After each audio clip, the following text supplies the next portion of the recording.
Au nom du Père et du Fils et du Saint-Esprit, chers frères et sœurs, chers abonnés de Parole de Dieu au quotidien, le Seigneur soit avec vous.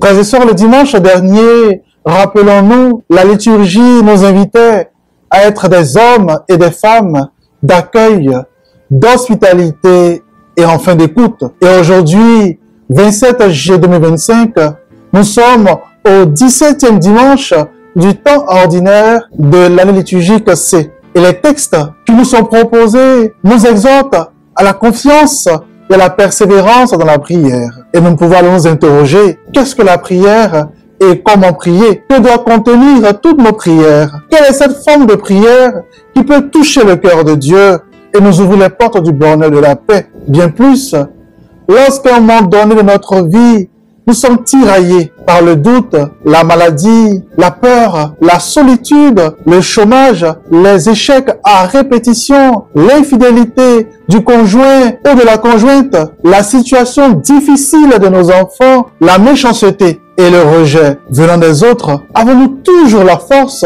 et le courage de prier? Oui, frères et sœurs, que ces questions ravivent notre foi et nous éclaire en ce dimanche. Dans la première lecture, nous assistons à un dialogue entre Abraham et le Seigneur au sujet de la destruction de la ville de Sodome et de Gomorrhe. Et Abraham, inquiet, négocie avec lui pour que ces villes soient épargnées par amour pour les justes qui y sont. En effet, il s'adresse à son Seigneur et lui parle comme un ami.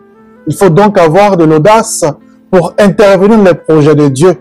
Et pourtant, Dieu accepte qu'Abraham se pose en interlocuteur en dépit des nombreux péchés des habitants de ces villes. Frères et sœurs, derrière ce texte, retenons tout simplement que Dieu aime l'homme qui se pose en intercesseur, qui fléchit les genoux pour ses frères et sœurs.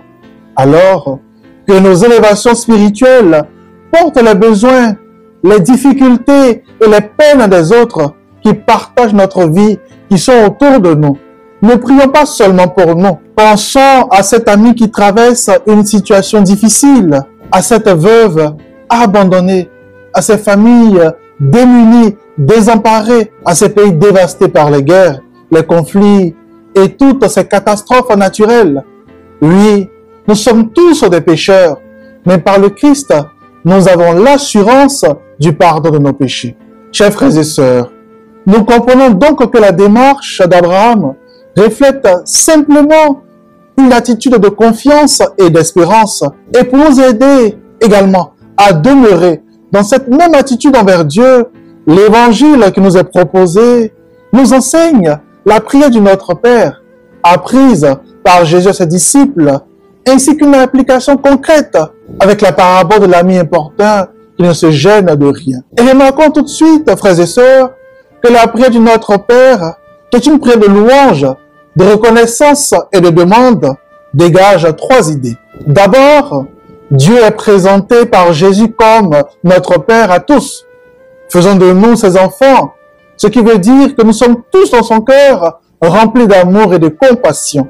Ensuite, dans cette prière, les deux premières demandes sont adressées à Dieu, manifestant de fait sa sainteté et la croissance de son règne. Enfin, les trois dernières demandes concernent notre vie quotidienne, à savoir le pain, le pardon et la résistance aux tentations. Frères et sœurs, cette belle prière nous rassure de ce dont nous avons besoin chaque jour. Elle nous invite à ne pas oublier que le pardon que nous désirons de Dieu, nous devons également le manifester autour de nous.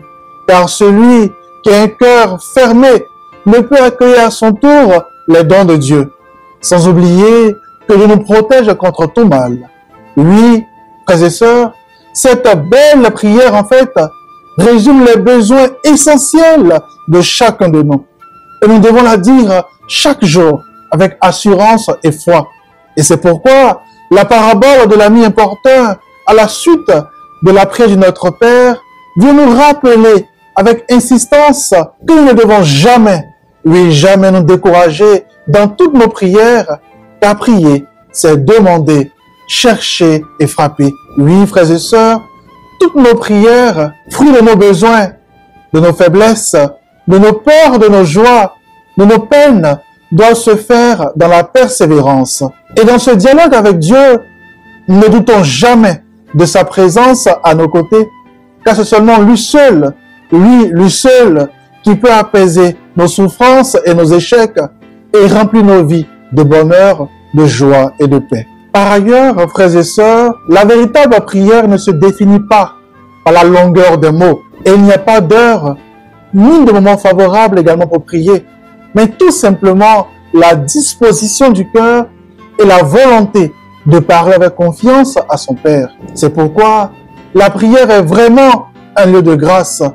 Elle reste et demeure notre arme quotidienne contre toutes sortes de vices ou d'attaques démoniaques. Oui, mon frère, oui, ma sœur, fais de la prière personnelle et communautaire le médicament de ta vie, qui peut te guérir, te soulager, t'apaiser, te restaurer. Le fabricant de ce médicament, c'est bien toi. Alors, comme posologie, en tant que médicament, le prendre toutes les fois, sans modération, juste avec un peu d'eau, qui est simplement la confiance et la persévérance. Et j'en suis convaincu que tout ce que tu désires du fond de ton cœur, tu l'obtiendras, car Dieu est fidèle et bon.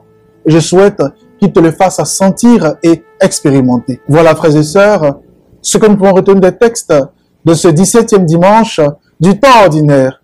Nous vous souhaitons un très bon dimanche, une belle méditation et que le Seigneur vous garde toujours et partout dans sa paix, au nom du Père et du Fils et du Saint-Esprit. Amen.